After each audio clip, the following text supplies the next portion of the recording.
So before we go ahead to the next topic, तो हमने जो लास्ट सेशन में लास्ट लेक्चर में जितना भी हमने थ्योरी कवर किया था एक फटाफट से रिकैप कर लेंगे। तो इफ़ यू रिमेंबर हमने कल dual nature of radiation and matter chapter start किया था। I will just revise very quickly the most important topics. उसमें photoelectric effect is one of the most important topic of that chapter. And if you remember photoelectric effect क्या था? The emission of electrons from the surface of a metal when light of suitable frequency is incident on it. उसको क्या बोलते हो? Photoelectric effect. So you have to remember what is photoelectric effect. So the phenomena of emission of electron from a metal surface when radiation of suitable frequency is incident on it. Correct? तो ये जैसे एक schematic है कि हमारे पास एक incident light है which has suitable frequency. जब ये metal surface पे incident होगा तो यहाँ से क्या emit होंगे? Electrons, photoelectrons. Then हमने कल एक्सपेरिमेंटल सेटअप देखा था फोटो इलेक्ट्रिक इफेक्ट को स्टडी करने का। इस एक्सपेरिमेंटल सेटअप में हमारे पास एक इवैक्यूएटेड ग्लास ट्यूब है विद अ क्वार्ट्ज विंडो। इसके अंदर एक इमिटर प्लेट है, फोटोसेंसिटिव प्लेट, जहाँ से इलेक्ट्रॉन्स इमिट होंगे। एक कलेक्टर प्लेट है जो इलेक्ट्रॉन्स को कलेक्ट करेगा। उसके बाद हमारे पास एक एमीटर है, एमीटर जो ये कलेक्टेड फोटो इलेक्ट्रॉन्स को मेजर करेगा। पक्का? Then we have a variable potential source, क्योंकि हमको इमिटर और कलेक्टर प्लेट के बीच में पोटेंशियल डिफरेंस हमको लगाना होता है और उसको चेंज भी करना होता है। तो वेरिएबल पोटेंशियल सोर्स है, उसमें एक वोल्ट मीटर है जो हमको बताएगा कि इमिटर और कलेक्टर प्लेट में पोटेंशियल डिफरेंस है कितना, सो ऑन सो फोर्थ। और एक सोर्स ऑफ लाइट है जहाँ से फोटॉन्स इमिट होने वाले हैं। तो this was the basic experimental setup that we have already seen. उसके बाद हमने देखा था ऑब्जर्वेशंस। वर्किंग तो तुमको पता ही है, 3 स्टेप में वर्किंग मैंने बताया था आपको। पहला, when light is incident on the emitter plate electrons are emitted. लेकिन ये इलेक्ट्रॉन्स तब इमिट होंगे जब वो लाइट के पास, रेडिएशन के पास सफिशिएंट एनर्जी होगा to free the electron from the surface. और ये जो इमिटेड इलेक्ट्रॉन्स है ये कौन कलेक्ट करता है? Collector plate. और इस इलेक्ट्रॉन्स को क्या बोलते हो? Photo electrons. तो 3 स्टेप में मैंने आपको बताया था working. Light of the photons is made to fall on the surface of metal surface, on the surface of metal plate E, and electrons are ejected from this metal surface. Then, लेकिन ये electrons कब emit होंगे? If the energy of the photon is greater than the energy required by the electrons to free from the surface. और ये जो electrons है इसको नाम क्या दिया था? Photo electrons. ये कौन कलेक्ट करेगा? Collector plate. पक्का पक्का? गुड। देन ये जो हमने फोटो इलेक्ट्रिक इफेक्ट का जो एक्सपेरिमेंटल सेटअप बनाया, तो उस सेटअप में हम लोग मेजर करते हैं करंट। क्या मेजर करते हैं? और उसको क्या बोलते हो? Photo electric current. तो जब तुम बोलते हो ऑब्जर्वेशंस, तो मोस्टली तुम ऑब्जर्व कर क्या रहे हो? करंट को। तो मैंने कल आपको बताया था कि मोस्टली इसमें जो ग्राफ होंगे उसमें करंट ये कॉमन है। तो हम जितने भी ग्राफ प्लॉट करेंगे ऑलमोस्ट हर एक ग्राफ में एक एक्सिस पे करंट ही प्लॉट करोगे। और हमने वाई एक्सिस किसको दे दिया? करंट को।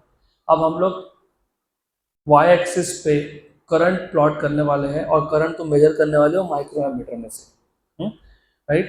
तो करंट मेजर करने के लिए तुमको पहले कोई तो पैरामीटर को वेरी करना पड़ेगा। तो 3 वेरिएबल थे। पहला वेरिएबल था फ्रीक्वेंसी, दूसरा था इंटेंसिटी और तीसरा था कलेक्टर प्लेट पोटेंशियल। मैं जानबूझ के potential difference between emitter and collector plate नहीं बोल रहा हूँ, क्योंकि हम लोग इमिटर प्लेट के पोटेंशियल को चेंज करते ही नहीं है, हम उसको जीरो पे रखते हैं। हम लोग कलेक्टर प्लेट के पोटेंशियल को चेंज करते हैं। तो जब तुम फ्रीक्वेंसी चेंज करोगे, क्योंकि 3 वेरिएबल है, तो जब तुम फ्रीक्वेंसी को वेरी करोगे तो बाकी दो को कांस्टेंट कर दोगे। तो if you change the frequency, you change the frequency and you measure the current. And जब फ्रीक्वेंसी चेंज कर रहे हो तो इंटेंसिटी और collector plate potential are constant. फिर तुम इंटेंसिटी चेंज करोगे तो frequency and collector plate potential are constant. फिर तुम कलेक्टर प्लेट पोटेंशियल चेंज करते हो तब frequency and intensity are constant. तो पहला हमने देखा था effect of frequency on photoelectric current. तो पहले केस में हम लोगों ने फ्रीक्वेंसी को चेंज किया और हमने करंट मेजर किया, और हमको ये समझ में आया कि हम जब फ्रीक्वेंसी बढ़ा रहे थे up to a certain frequency current zero था। क्यों? क्योंकि मैंने आपको एग्जाम्पल में बताया था कि चलो मान लेते हैं कि इलेक्ट्रॉन को अगर मेटल की सरफेस से फ्री होना है तो इमेजिन उसको 10 eV की एनर्जी चाहिए, और अगर फोटोन के बाद एनर्जी 8 eV का है, तो वो फोटोन आएगा, लेकिन वो इलेक्ट्रॉन को फ्री करवा पाएगा? नहीं करवा पाएगा। फिर तुम एनर्जी बढ़ाओगे, और एनर्जी कैसे बढ़ाते हो? By increasing the frequency. ये किसने बोला? प्लैंक ने बोला। प्लैंक ने क्या बोला?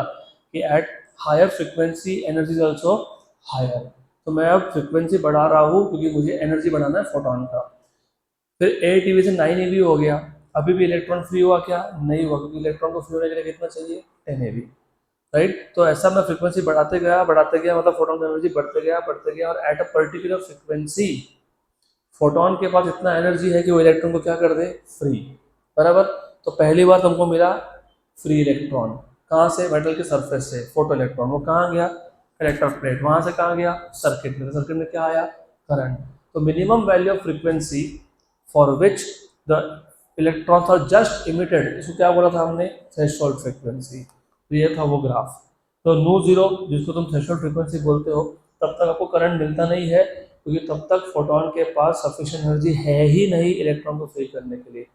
और जब तुम फ्रिक्वेंसी वेरी कर रहे हो तो तुम इंटेंसिटी और कलेक्टर प्लेट पोटेंशियल को क्या करते हो?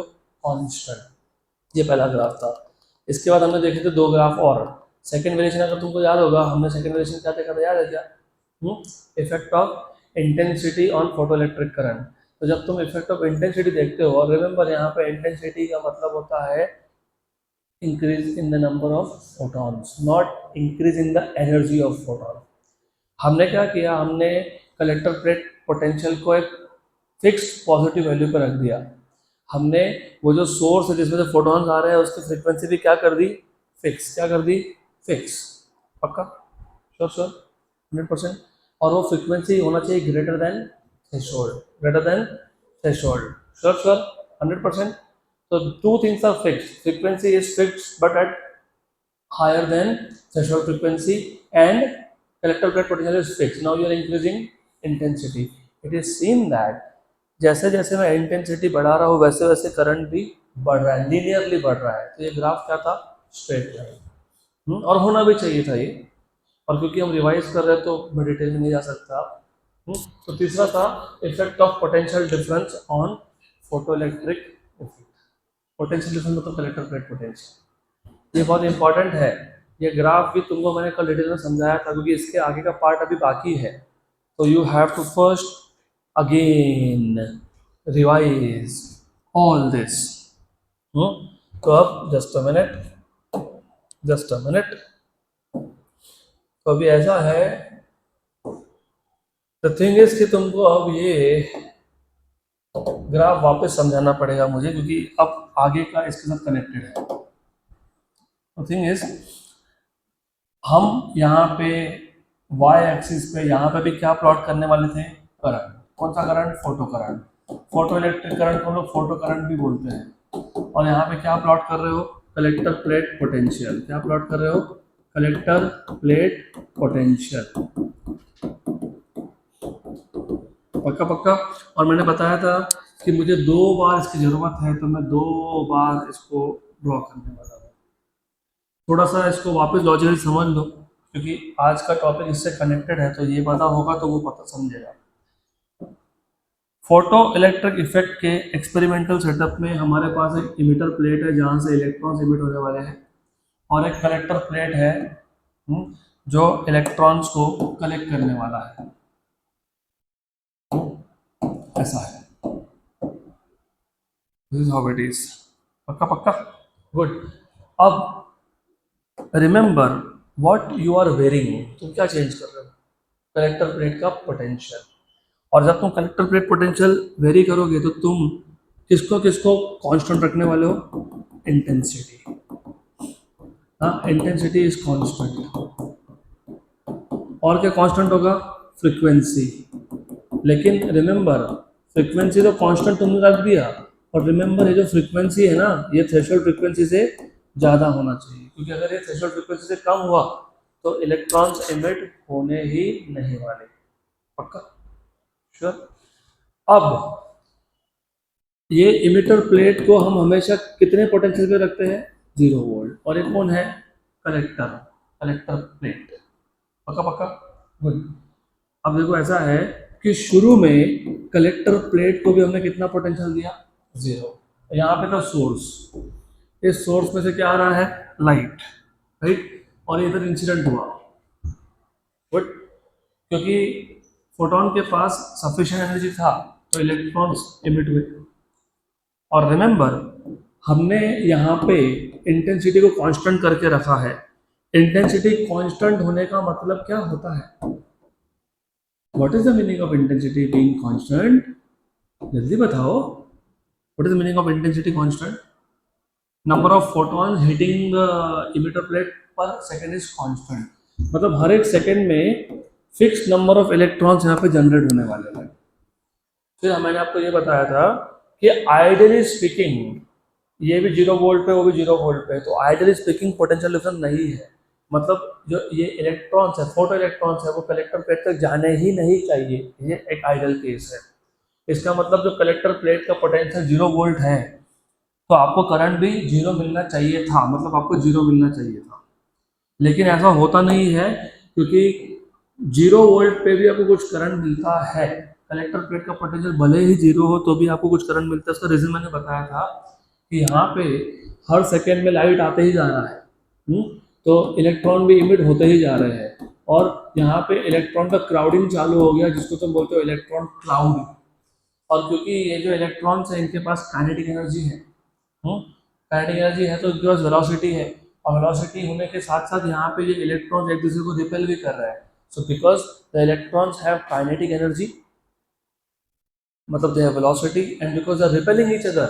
पीछे तो जा नहीं सकते क्योंकि पीछे तो और भी इलेक्ट्रॉन जनरेट होते जा रहे हैं ना, तो जाएंगे कहाँ पे, फॉरवर्ड। तो कहाँ जाएंगे, कलेक्टर प्लेट। इसका मतलब इवन दो कलेक्टर प्लेट भी 0 वोल्ट पे था, फिर भी कुछ इलेक्ट्रॉन पहुंच ही गए, मतलब even at 0 volt you get some current.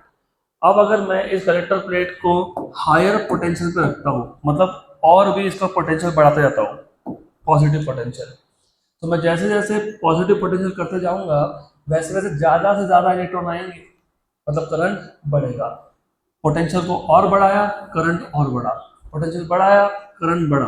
तो शुरू शुरू में ऐसा होता है, इनिशियली ऐसा होता है कि when you increase the current, increase the collector plate potential, और जब मैं बोल रहा हूँ इंक्रीज तो मैं पॉजिटिव पोटेंशियल की बात कर रहा हूँ, तो करंट बढ़ते गया बढ़ते गया बढ़ते गया, लेकिन एक स्टेज आने के बाद करंट हो गया सैचुरेट। क्या हो गया, सैचुरेट। इसको बोलते हो सैचुरेशन करंट। क्या बोलते हैं इसको, सैचुरेशन करंट। और ये होने का रीजन मैंने बताया था आपको, मैंने आपको एक एग्जांपल के थ्रू बताया था कि ऐसा इमेजिन कर लो, इंटेंसिटी कांस्टेंट है तो number of photons per unit time constant है, मतलब नंबर ऑफ इलेक्ट्रॉन्स कांस्टेंट है। मैंने आपको बोला था कि ऐसा इमेजिन कर लो कि जब मैंने कलेक्टर प्लेट को 1 वोल्ट का पोटेंशियल दिया तो मान लो 3 इलेक्ट्रॉन आए, 2 वोल्ट किया तो 4 इलेक्ट्रॉन आए, 3 वोल्ट किया तो 5 इलेक्ट्रॉन पहुंचे। ऐसा मैं वोल्टेज बढ़ा रहा हूँ तो इलेक्ट्रॉन भी बढ़ते जा रहे हैं, राइट। इमेजिन कि इंटेंसिटी इंटेंसिटी हमारी जितनी भी है वो कांस्टेंट है। इमेजिन हर सेकंड में 10 इलेक्ट्रॉन ही जनरेट हो रहे हैं, और ये 10 के 10 इलेक्ट्रॉन कलेक्टर प्लेट तक पहुंच गए जब तुमने कलेक्टर प्लेट के पोटेंशियल को मान लो 5 वोल्ट कर दिया। तो अगर 5 वोल्ट से कम था तो कम इलेक्ट्रॉन जा रहे थे, राइट। 0 वोल्ट पे मान लेते 2 पहुंचे, 1 वोल्ट पे 4 पहुंच गए, 2 वोल्ट पे 6 पहुंच गए, ऐसा करते करते 5 वोल्ट पे आते आते 10 के 10 इलेक्ट्रॉन पहुंच गए। हाँ, अभी 6 वोल्ट करूंगा तो 10 ही जाएंगे, 7 करूंगा तो 10 ही जाएंगे। क्यों, क्योंकि हर सेकेंड में प्रोड्यूस ही 10 इलेक्ट्रॉन हो रहा है। हाँ, क्योंकि इंटेंसिटी क्या था, कांस्टेंट। अब इसका सीधा कनेक्शन है हमारे अगले ग्राफ के साथ, इसके लिए तुम्हारा यहाँ पे ध्यान होना चाहिए। क्योंकि इंटेंसिटी फिक्स था तो number of electrons her second में जो प्रोड्यूस हो रहे हैं वो फिक्स है। क्योंकि वो फिक्स है तो करंट की वैल्यू एक स्टेज के बाद बढ़ ही नहीं सकती है, इसको बोलते हैं सैचुरेशन करंट। तो ये था variation of photoelectric current with positive collector plate potential. अब हमने ये सेम नेचर चेक करना है for negative values of collector plate potential. तो अभी मैं क्या करने वाला हूँ, what I will do now is, अभी जो कलेक्टर प्लेट है इसको हम लोग नेगेटिव पोटेंशियल पे डालेंगे, माइनस। अब होगा ऐसा कि जिस इलेक्ट्रॉन के पास सफिशिएंट एनर्जी है, और मैंने आपको ये भी बताया था कि जितने इलेक्ट्रॉन है सबके पास एनर्जी सेम नहीं होता है, क्योंकि कुछ इलेक्ट्रॉन सरफेस से फ्री होते हैं, कुछ इलेक्ट्रॉन सरफेस के अंदर से फ्री होते हैं। जो इलेक्ट्रॉन सरफेस के अंदर से फ्री होते हैं उनका एनर्जी कम होता है, क्योंकि वो अंदर से बाहर है, एनर्जी लॉस हुआ। जो सरफेस से फ्री होगा एनर्जी ज़्यादा है। इसका मतलब ये सारे इलेक्ट्रॉन की एनर्जी सेम नहीं है। इसका मतलब अगर मैं नेगेटिव पोटेंशियल करता भी हूँ तो जिस इलेक्ट्रॉन के पास ज़्यादा एनर्जी वो तो पहुँचने ही वाला है। 0 वोल्ट पे ज़्यादा पहुँच रहे थे, -1 पे कम पहुँचेंगे, लेकिन पहुँचेंगे। मैं -2 वोल्ट कर दूंगा तो और भी कम पहुँचेंगे, मैं -3 वोल्ट कर दूंगा तो और भी कम पहुँचेंगे। फाइनली मैंने नेगेटिव वोल्टेज को इतना ज़्यादा बढ़ा दिया कि एक स्टेज ऐसा आया कि एक भी इलेक्ट्रॉन वहाँ तक पहुँचा नहीं, बराबर। तो करंट क्या हो गया? 0। इस जिस नेगेटिव पोटेंशियल पे करंट की वैल्यू 0 होती है, क्या होती है? 0। उसको बोलते हो स्टॉपिंग पोटेंशियल। क्या बोलते हो? स्टॉपिंग पोटेंशियल या फिर cut off potential. Stopping potential और कट ऑफ। तो ये जो V0 है इसके दो नाम है, इसको कट ऑफ पोटेंशियल भी बोलते हैं, या फिर इसको स्टॉपिंग पोटेंशियल भी बोलते हैं। स्टॉपिंग पोटेंशियल इसलिए बोलते हैं क्योंकि हाँ इस पोटेंशियल पे एक भी इलेक्ट्रॉन कलेक्टर प्लेट तक पहुंचा ही नहीं, सब के सब रुक गए। अब अगर मैं अब अगर मैं दोनों ग्राफ को ओवरलैप कर देता हूँ तो यू सी ये है कंप्लीट पिक्चर। और ऐसा ही ग्राफ आपको दिया हुआ है नोट्स में, बुक्स में। तो going back to power point, ये सब जो तुमको मैंने बताया, कल भी मैंने बताया था, देखो आगे। अब सिर्फ इसमें कुछ चीज़ें जो तुमको मैंने मतलब बताई है, जैसे कलेक्टर प्लेट के पॉजिटिव पोटेंशियल को एक्सेलरेटिंग पोटेंशियल भी बोलते हैं। क्यों? लॉजिकली सोचो, इमिटर प्लेट से इलेक्ट्रॉन इमिट हुए, इलेक्ट्रॉन का चार्ज है नेगेटिव। सामने वाला प्लेट अगर पॉजिटिव होगा तो इलेक्ट्रॉन क्या होगा? उसका वेलोसिटी बढ़ेगा ना, अट्रैक्ट होगा, तो क्या होगा? एक्सेलरेट। तो उसको क्या बोलते हो? Accelerating potential. और अगर सामने वाला प्लेट में नेगेटिव कर दिया तो उसका वेलोसिटी कम होगा, तो क्या बोलोगे? Retarding potential. तो ये नेचर हमने देखा, पक्का। Going back to again graph. अब इसको याद रखना, और ये भी याद रखना कि हमने ये एक्सपेरिमेंट एक फिक्स्ड इंटेंसिटी परफॉर्म किया और एक फिक्स्ड फ्रीक्वेंसी पे परफॉर्म किया। अब हम लोग क्या करने वाले हैं? अब हम लोग ऐसा करेंगे, what we will do now is, हमने पहले ये एक्सपेरिमेंट एक गिवन इंटेंसिटी पे परफॉर्म किया। यहाँ पे फोटो करंट था, यहाँ पे कलेक्टर प्लेट पोटेंशियल था।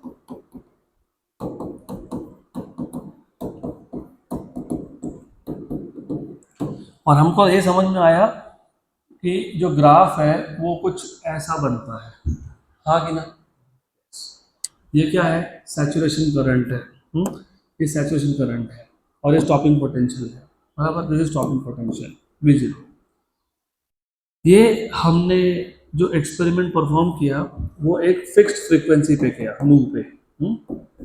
और हमने जो एक्सपेरिमेंट परफॉर्म किया था वो एक फिक्स्ड इंटेंसिटी पे किया था, आई पे। अब मैं बोलूँगा हमने यहाँ पे जो एक्सपेरिमेंट किया ना वो एक इंटेंसिटी I1 पे परफॉर्म किया। किस पे किया?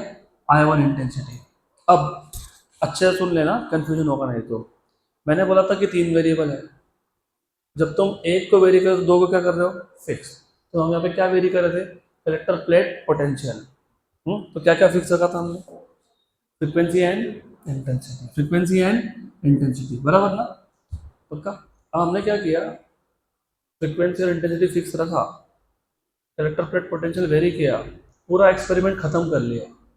अब हमने एक नया इंटेंसिटी लिया, फ्रीक्वेंसी नहीं चेंज किया लेकिन इंटेंसिटी चेंज किया, और वापस पूरा एक्सपेरिमेंट रिपीट किया, वापस पूरा एक्सपेरिमेंट रिपीट किया। तो अब हमको मिला एक नया ग्राफ,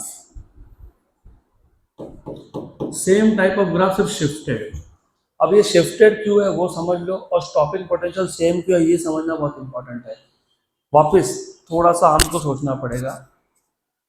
देखो मैंने आपको बोला कि अगर इलेक्ट्रॉन को फ्री होने के लिए 10 eV की एनर्जी चाहिए, इलेक्ट्रॉन के पास अगर 8 eV है तो फ्री होगा नहीं, मतलब करंट मिलेगा नहीं। फोटोन के पास अगर 9 eV है तो भी फ्री होगा नहीं। फोटोन के पास जब 10 eV का आया तो इलेक्ट्रॉन फ्री होगा, हाँ कि ना? मतलब 10 eV is the energy that is used by electron to free from metal surface, पक्का। और अगर अगर 11 ईवी का है तो भी फ्री होगा होगा। लेकिन जो बचा हुआ 1 ईवी है, क्योंकि 11 ईवी एनर्जी था फोटोन के पास, इलेक्ट्रॉन ने कितना यूज किया, 10, बचा हुआ एक कहाँ गया, काइनेटिक एनर्जी। वेरी गुड, पक्का, गुड। अब इमेजिन कि मैंने फोटोन की एनर्जी को 12 ईवी कर दिया, 12। अब मुझे बताओ कि इलेक्ट्रॉन के पास कितना एनर्जी है, 2 ईवी, क्योंकि 10 हुआ 2 फ्री और 2 है काइनेटिक एनर्जी। इसका मतलब पहली बात तो ये जो फोटोन की तुम एनर्जी बढ़ा रहे हो, फोटोन की एनर्जी डिपेंड किस पे करती है, frequency. Very good, excellent, this is what I was expecting.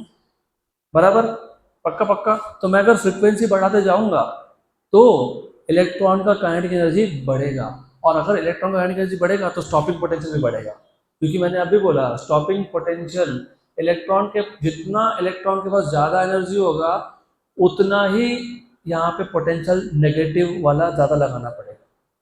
क्योंकि मैंने -1 वोल्ट किया, इलेक्ट्रॉन फिर भी पहुंच रहे हैं, थोड़े बहुत तो पहुंचेंगे।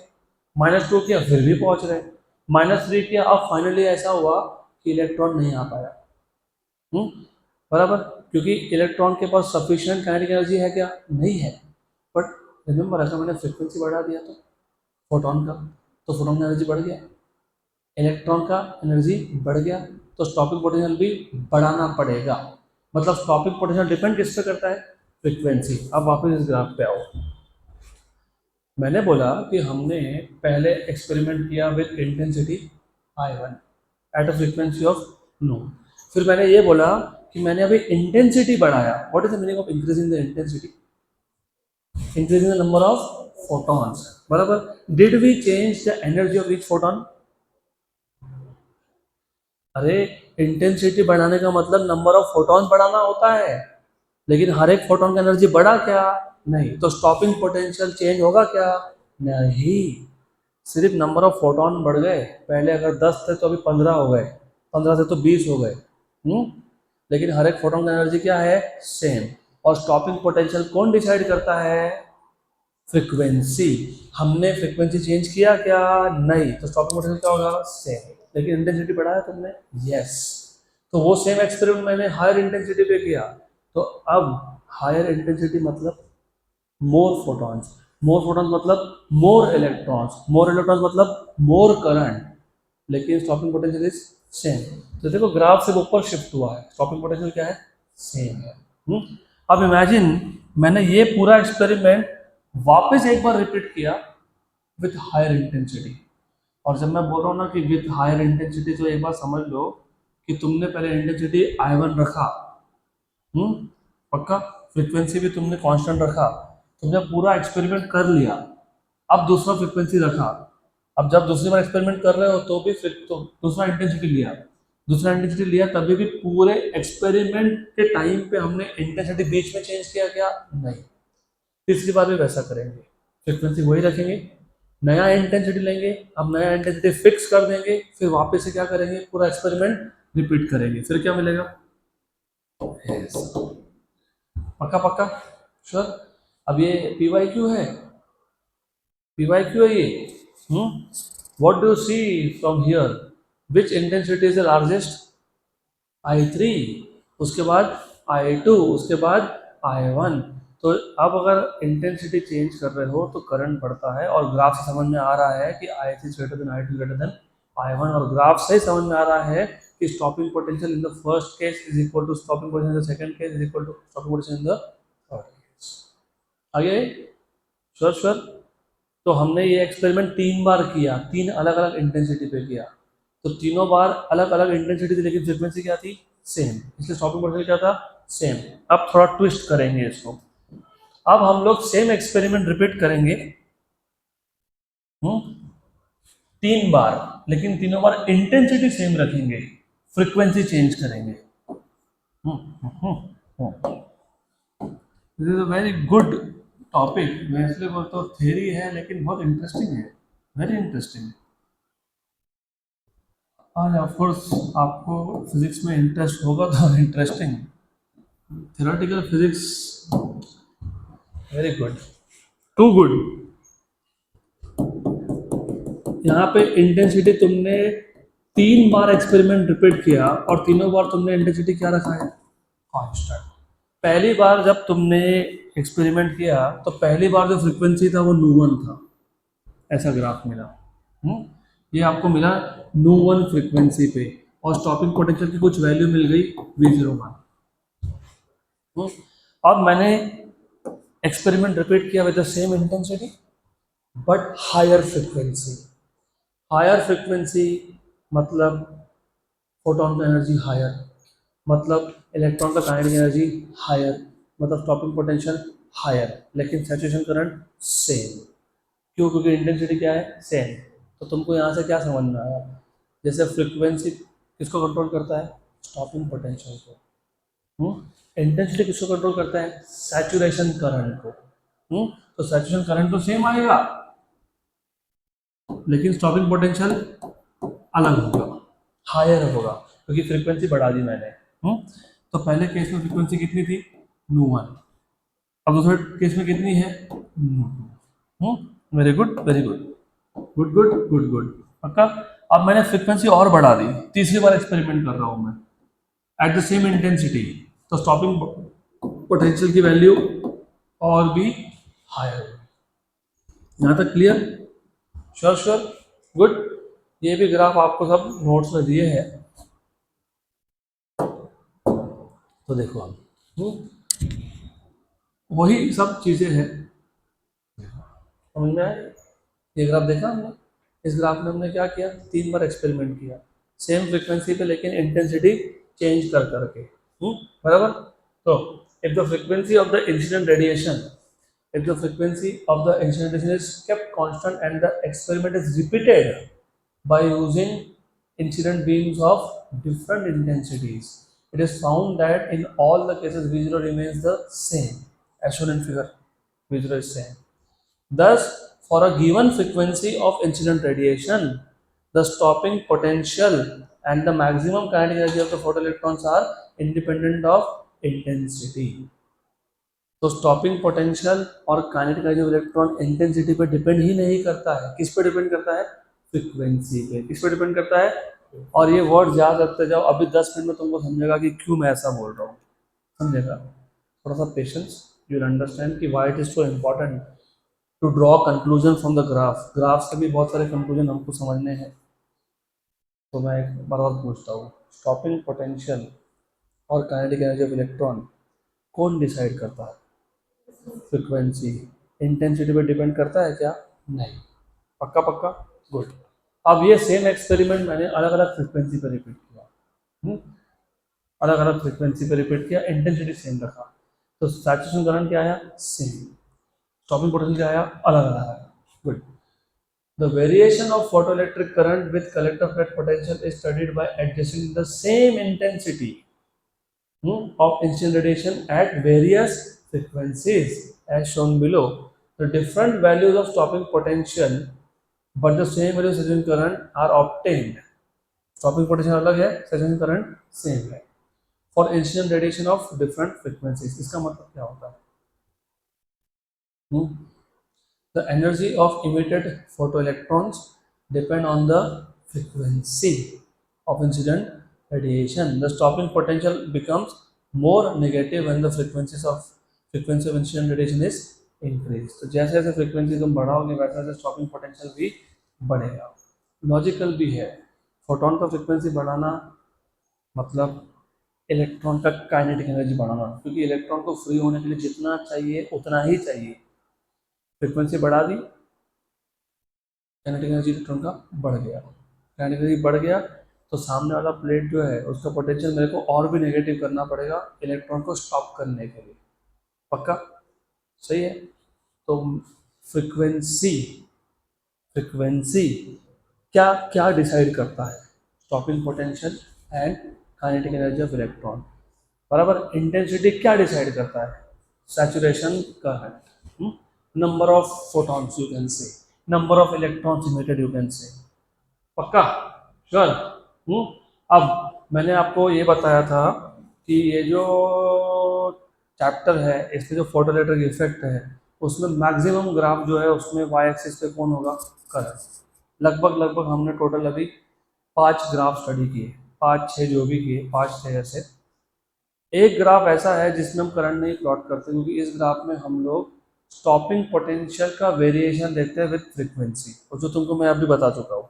मैं वापस एक बार पूछता हूँ आपसे, अगर मैंने फ्रीक्वेंसी बढ़ाया तो स्टॉपिंग पोटेंशियल बढ़ेगा, अगर मैंने फ्रीक्वेंसी और बढ़ाया तो स्टॉपिंग पोटेंशियल और बढ़ेगा, अगर मैंने फ्रीक्वेंसी और बढ़ाया तो स्टॉपिंग पोटेंशियल और बढ़ेगा, बराबर। मतलब y is proportional to x, मतलब frequency is proportional to stopping potential. तो ग्राफ पे क्या दिखेगा, ये लाइन क्या दिखेगा, स्ट्रेट लाइन, सिर्फ ओरिजिन से पास नहीं होगा वो। तो variation of stopping potential with frequency, तो मैं एक एक्सिस पे प्लॉट करने वाला हूँ स्टॉपिंग पोटेंशियल, दूसरे पे प्लॉट करने वाला हूँ फ्रीक्वेंसी। तो stopping potential varies linearly with the frequency of incident radiation of a given photosensitive material। तो देखो अभी दो ग्राफ पे बताता हूँ, पहले मैं एक एक की बात कर लेता हूँ। मैंने कल आपको बताया था ये जो थ्रेशोल्ड फ्रीक्वेंसी होता है ये मटेरियल पे डिपेंड करता है। कॉपर के लिए अलग और आयन के लिए अलग, मतलब मेटल ए के लिए अलग, मेटल बी के लिए अलग। अब मेटल ए हो, बी हो, सी हो, डी हो, जो भी हो, हर एक मेटल के लिए अगर मैं फ्रीक्वेंसी बढ़ाऊंगा तो स्टॉपिंग पोटेंशियल बढ़ेगा। तो क्या आएगा, स्ट्रेट लाइन। तो ये एक मेटल के लिए आ गया। अगर मैंने इमिटर प्लेट, मतलब मेटल प्लेट ही चेंज कर दिया, दूसरा मेटल लगा दिया, उसके लिए भी क्या होगा, सेम होगा। फ्रीक्वेंसी बढ़ेगा तो स्टॉपिंग पोटेंशियल बढ़ेगा, तो उसके लिए भी क्या आएगा, स्ट्रेट लाइन। लेकिन वो स्ट्रेट लाइन शिफ्टेड होगा, बराबर, करेक्ट। मैंने तीसरा प्लेट लिया तो और एक लाइन आएगा। और अगर आप देखोगे ये स्ट्रेट लाइन फ्रीक्वेंसी एक्सिस को, क्योंकि यहाँ पे एक्स एक्सिस पे कौन है, फ्रीक्वेंसी, वाई पे कौन है, स्टॉपिंग पोटेंशियल। तो ये जो लाइन है ये फ्रीक्वेंसी एक्सिस को जहाँ पे कट करता है वो होता है थ्रेशोल्ड फ्रीक्वेंसी। क्या होता है, थ्रेशोल्ड फ्रीक्वेंसी। और और ये 50 क्या है बाद में बताता हूँ मैं आपको, राइट। और मेटल बी जहाँ कट किया वो क्या है, थ्रेशोल्ड फ्रीक्वेंसी किसका, बी मेटल का, किसका, बी मेटल। तीसरा आएगा तो तीसरे का थ्रेशोल्ड फ्रीक्वेंसी मिलेगा, पक्का। तो कोई भी मेटल हो, नेचर क्या है, सेम है, सिर्फ थ्रेशोल्ड फ्रीक्वेंसी क्या है, अलग अलग है, हेंस प्रूव्ड, हो गया। So there exist a certain minimum frequency for which stopping potential becomes zero. हो तो ठीक है, कोई प्रॉब्लम नहीं है, डन। अब ये जितने भी ग्राफ तुमने देखे उसी को तुमको समराइज करना है, उसी को तुम क्या बोलते हो, कैरेक्टरिस्टिक्स ऑफ फोटोइलेक्ट्रिक इफेक्ट। तो तुमने क्या क्या सीखा, तुमने ये देखा था क्या कि एक सर्टन फ्रीक्वेंसी तक इमिशन होता ही नहीं है। जिस फ्रीक्वेंसी पे इमिशन होना स्टार्ट होता है उसको क्या बोलते हो, थ्रेशोल्ड फ्रीक्वेंसी। थ्रेशोल्ड फ्रीक्वेंसी से ज़्यादा फ्रीक्वेंसी होगी तो इमिशन होगा फोटोइलेक्ट्रॉन्स का, हाँ। कम पे होगा ना, उसी को इंग्लिश में लिखना है। For a given photosensitive material, मतलब for a given type of metal, there exists a certain minimum cutoff frequency of incident radiation called as threshold frequency, below which no emission of photoelectrons is possible। तो ये जो तुमने graph से, जो भी तुमने graph से कंक्लूजन निकाले उसी को पॉइंट पर पॉइंट लिख दो, बन गया कैरेक्टरिस्टिक्स। दूसरा ग्राफ, डिड यू नोटिस दूसरे ग्राफ में अगर तुमने फ्रीक्वेंसी और कलेक्टर प्लेट पोटेंशियल को कांस्टेंट रखा है तो इंटेंसिटी वर्सेस करंट का ग्राफ क्या था, लीनियर था। और second conclusion, for a given frequency of incident radiation and collector plate potential the photoelectric current varies linearly with intensity of incident radiation. हो गया। तीसरा इंपॉर्टेंट है, तीसरा बहुत इंपॉर्टेंट है, और तीसरे के आगे थोड़ा अब एक्स्ट्रा इंफॉर्मेशन ऐड करना पड़ेगा। मैंने कल ही बोल दिया था आपको ये चैप्टर थ्योरी है बट मज़ेदार है, गुड, क्योंकि तुमको आप समझेगा कि एग्जैक्टली क्लासिकल थ्योरी मतलब wave theory. Remember remember remember. और मुझे भी बताओ, photo electric effect, photo electric effect में रेडिएशन एज अ वेव है कि एज अ पार्टिकल है, पार्टिकल। और याद है मैंने बोला था कि देयर आर सर्टन एक्सपेरिमेंट्स या ऑब्जर्व फेनामेना जिसको तुम रेडिएशन को अगर वेव मान रहे हो तो एक्सपेंड कर ही नहीं सकते। So there are some observed phenomena in which those phenomena cannot be explained by treating radiation as wave. So you have to treat radiation as particle, right? तो इसके आगे वो स्टोरी चालू हुआ कि ऐसा हुआ ही क्यों। The emission of photoelectrons is an instantaneous process मतलब क्या? मतलब ये फोटोन आया, कहाँ आया? मेटल की सरफेस पे आया और वहां से इमीडिएटली क्या इमिट हुआ? Electron. So there is no time lag between the incident photon and the emission of photoelectron. So the emission of photoelectron is an instantaneous process, which means that there is no time lag between incident radiation and emission of photoelectrons. Photon आया, electron emit हुआ. It is instantaneous, immediate process. There is no time lag. ये याद रखना word. पक्का? लेकिन condition है, photon के पास सफिशिएंट एनर्जी होना चाहिए, मतलब थ्रेशोल्ड फ्रीक्वेंसी से ऊपर फ्रीक्वेंसी होना चाहिए. पक्का? श्योर? गुड. तो ये तीन कैरेक्टरिस्टिक्स आर वेरी इंपॉर्टेंट. तीन. पहला था there is no emission below threshold frequency. दूसरा था इंटेंसिटी और फोटोइलेक्ट्रिक करंट का वेरिएशन कैसा है? लीनियर. और तीसरा था photoelectric effect is an instantaneous process. ठीक. अब ये याद रहेगा तो तुमको समझेगा कि वेव थ्योरी क्यों फेल हुआ. अगर मैं रेडिएशन को वेव मान लेता तो वो फोटोइलेक्ट्रिक इफेक्ट नहीं समझा पाएगा. तो failure of wave theory to explain the observation from experiment on photoelectric effect. By the way, कोई भी थ्योरी तब एक्सेप्ट होता है जब वो थ्योरी ऑब्जर्वेशन को सक्सेसफुली समझा पाए. थ्योरी थ्योरी होता है, उसको वेरीफाई करने के लिए एक्सपेरिमेंट होते हैं. और एक्सपेरिमेंटली हमने अगर वेरीफाई कर दिया कि कोई थ्योरी नहीं बोला था वही एक्सपेरिमेंट में हो रहा है, तो वो थ्योरी एक्सेप्ट होता है. नहीं तो कोई भी आएगा कुछ भी बोल देगा. ऐसा नहीं होता ना. If I come tomorrow and से नया कुछ नया बलता थ्योरी बता दिया, मान लोगे क्या उसको? You have to verify with the help of experiments. Right. तो भी वेव थ्योरी क्यों फेल हुआ एक एक करके देखते हैं. मोस्ट ऑफ द ऑब्जर्वेशन, ये जो सारे ग्राफ थे कहाँ से आए ग्राफ? ये सारे ग्राफ कहाँ से आए? एक्सपेरिमेंट से. बराबर. ये ग्राफ तुमने अपने मन से तो प्लॉट किए नहीं, ये तो हम लोगों ने ऑब्जर्वेशंस किए, एक्सपेरिमेंट किए, वहां से आए ना.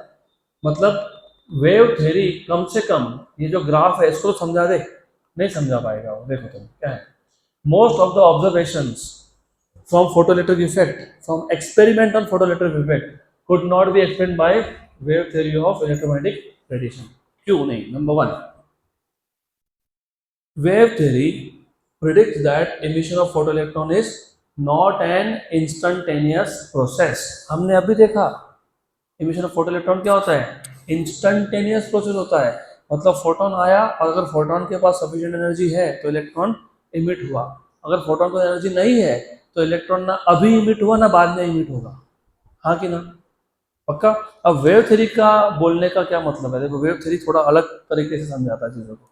अकॉर्डिंग टू वेव थ्योरी, अगर एक मेटल सरफेस से इलेक्ट्रॉन को फ्री होने के लिए 10 eV एनर्जी चाहिए. कितना चाहिए? 10. कितना चाहिए? 10 eV. कितना चाहिए? 10. इमेजिन इमेजिन हर एक सेकंड में 2 eV का एनर्जी इंसिडेंट हुआ. कितना? 2 eV. तो according to photoelectric effect, photon आया, कितने एनर्जी का फोटोन आया? 2 eV. इलेक्ट्रॉन को फ्री होने के लिए कितना चाहिए था? 10 eV. इलेक्ट्रॉन फ्री होगा क्या? नहीं. इमिशन होगा क्या? नहीं होगा. पक्का. वेव थ्योरी का ऐसा बोलना है हर सेकंड में कितना आया? 2. बराबर. तो 10 eV जमा होने में कितना टाइम लगा? 5 सेकंड. कितना? 5 सेकंड. तो वेव थ्योरी बोलता है कि 5 सेकंड के बाद इलेक्ट्रॉन इमिट होगा. मतलब वो प्रोसेस इंस्टेंटेनियस हुआ क्या फिर? नहीं. तो wave theory predicts that emission of photoelectron is not an instantaneous process. मतलब जो सरफेस है वो sufficient टाइम लेता है, from few minutes to few hours, to accumulate sufficient energy to knock out electrons. The metal surface requires reasonable time, from few minutes to few hours, to accumulate sufficient energy to free the electron from the surface of metal. Pakka? It also predicts that greater the intensity of radiation, incident radiation, less is the time required for emission and vice versa. अब इसका मतलब समझ लो. Photo electric effect में हमने अभी देखा intensity बढ़ाने का मतलब क्या होता है? नंबर ऑफ फोटॉन्स बढ़ाना. ठीक.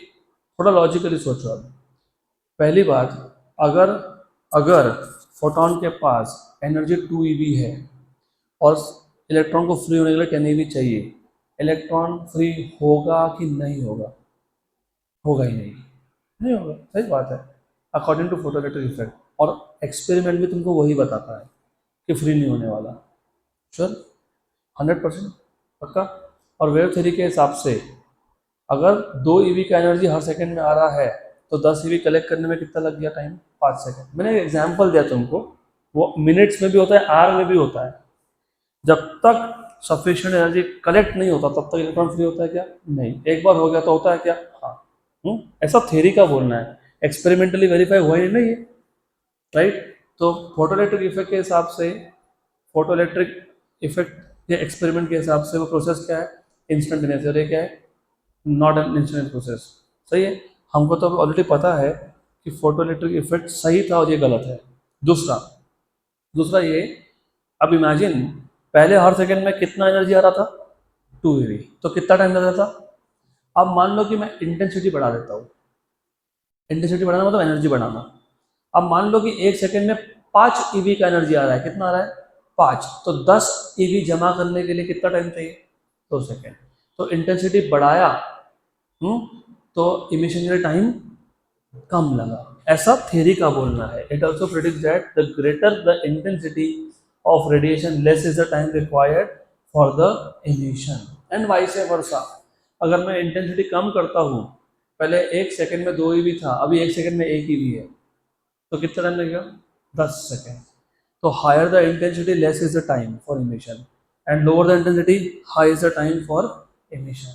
ये प्रिडिक्शंस है, ये बेसिकली सिर्फ थ्योरी है, ऐसा कभी प्रूव हुआ ही नहीं। पक्का? गुड। ये था उसका पहला फेल्यूर।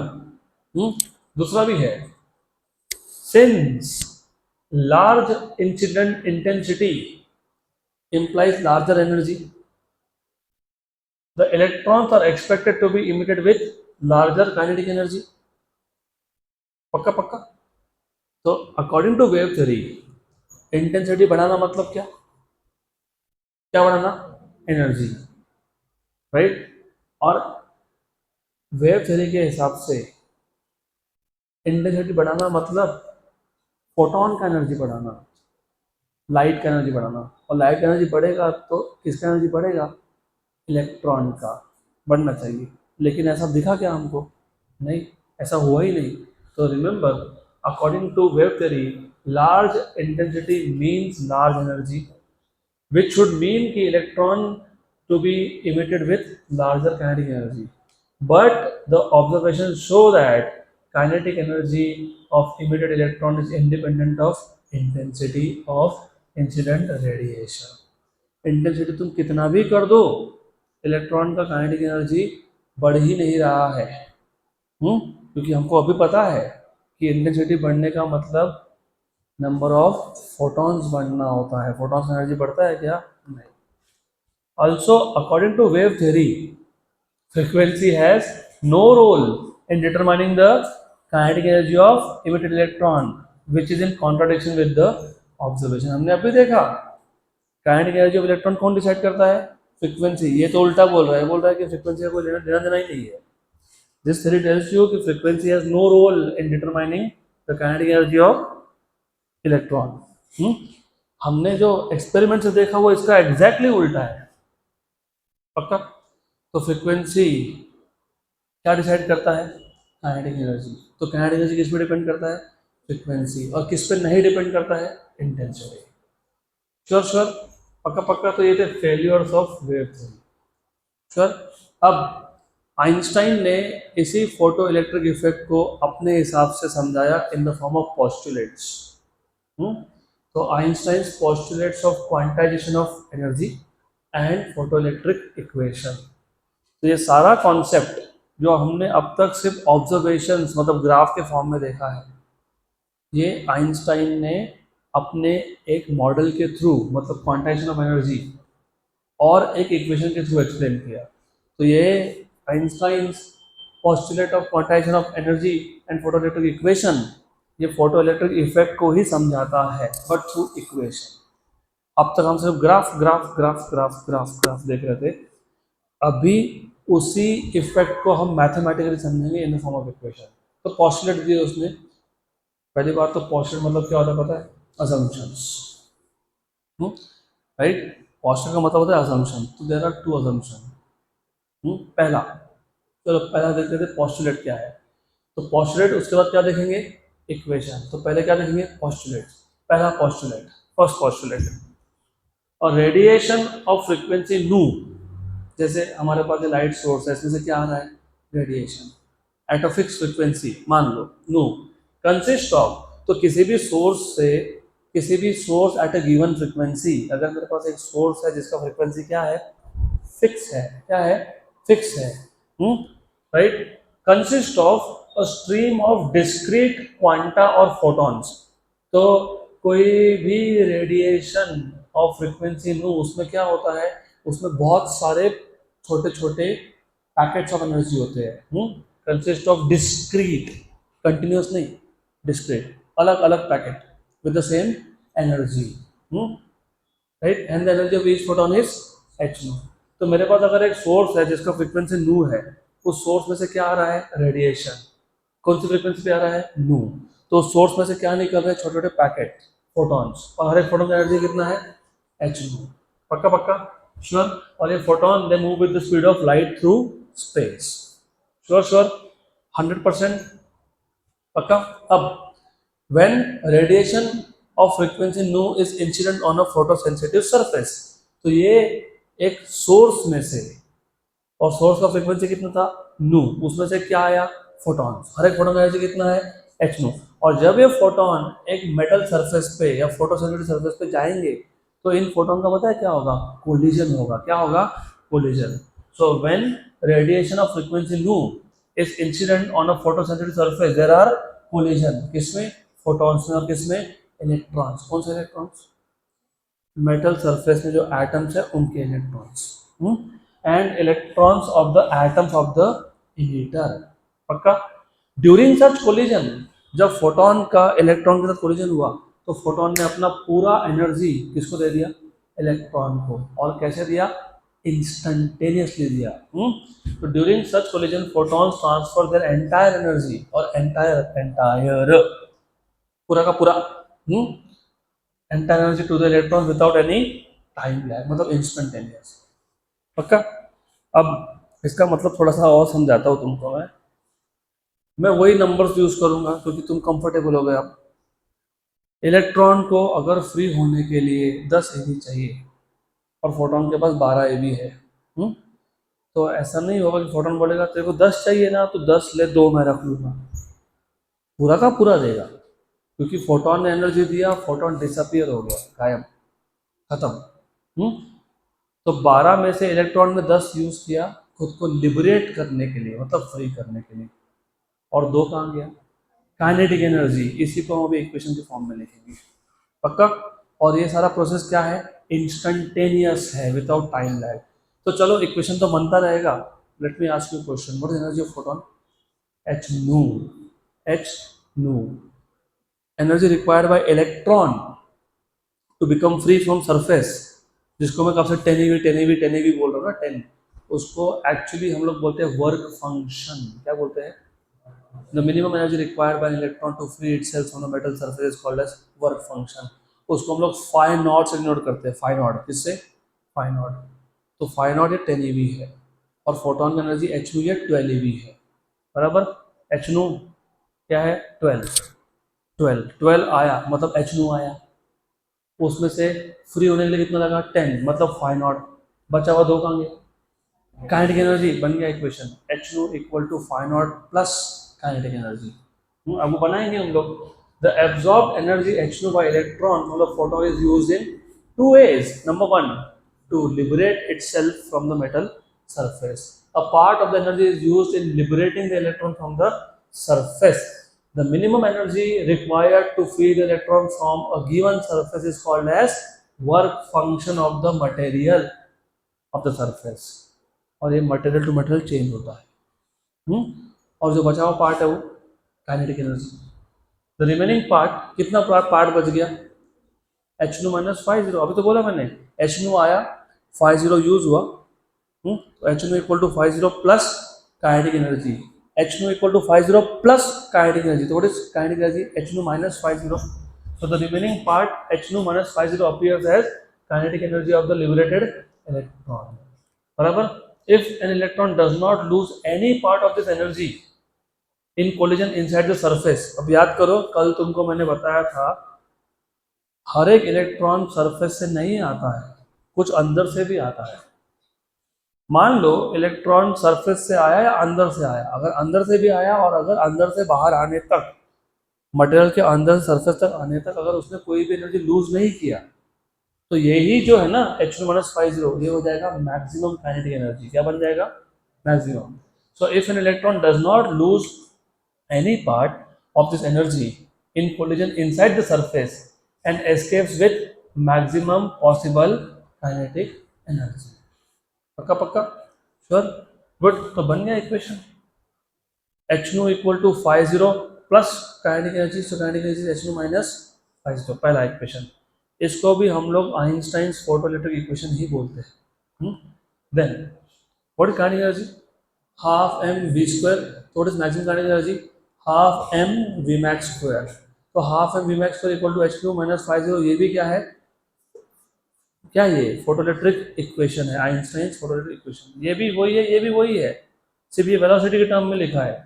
पक्का पक्का, गुड। अब तुमको थोड़ा सा इलेक्ट्रोस्टैटिक्स में लेके जाते हैं। इलेक्ट्रोस्टैटिक्स, कहाँ कनेक्शन किसका किधर बैठ जाएगा फिजिक्स में, you can not see, it is all interconnected.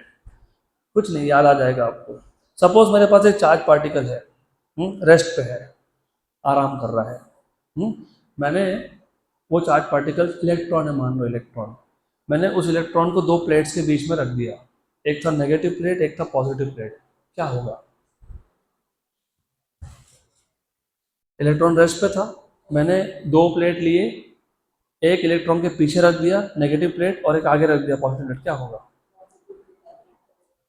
Electron will be accelerated towards the positive plate, मतलब इलेक्ट्रॉन पे वर्क होगा और वो वर्क डन काइनेटिक एनर्जी में कन्वर्ट हो जाएगा, क्योंकि इलेक्ट्रॉन अभी मोशन में आ जाएगा और energy possessed by object due to its motion is kinetic energy. तो work done equal to kinetic energy. लेकिन इलेक्ट्रोस्टैटिक में वर्क डन पता है क्या होता है, charge into potential difference. Electrostatics work done is nothing but charge into potential difference. वही लिखा है मैंने वही लिखा है, work done charge into potential difference is equal to kinetic energy. क्योंकि अगर इलेक्ट्रॉन रेस्ट पे था, मैं सिर्फ तुमको इक्वेशन समझा रहा हूँ कहाँ से बना ये इक्वेशन।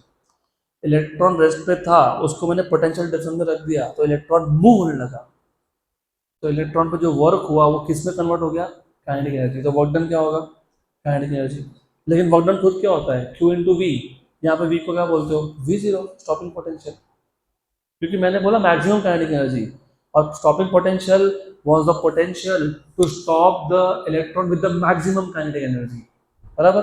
तो मैंने यहाँ पे क्या लिखा, वी जीरो, क्यू को क्या लिखा, ई, तो क्यू इंटू वी जीरो मतलब ई इंटू वी जीरो, मतलब कौन है, वर्क डन। और वर्क डन किस में कन्वर्ट होता है, काइनेटिक एनर्जी। लेकिन एनर्जी क्या है, हाफ एम वी स्क्वायर। तो going back to the previous page, half m v max square या फिर के ई मैक्स को मैं क्या लिख सकता हूँ, ई वी जीरो। क्या लिखूंगा मैं इसको, e V zero, right, will be जो इज स्टॉपिंग पोटेंशियल। तो फॉर्मूला क्या बन जाएगा, e V zero equals to h nu minus 50। ये क्वेश्चन नंबर 1, 2 और 3 तीनों के तीनों क्या है, आइंस्टाइन्स फोटोइलेक्ट्रिक इक्वेशन। या ये फॉर्म लिख लो या ये दोनों फॉर्म लिख लो। पक्का पक्का, श्योर श्योर, गुड, 100% डन। सो आज के लिए इतना ही करेंगे हम लोग, टुमारो विल कंटिन्यू।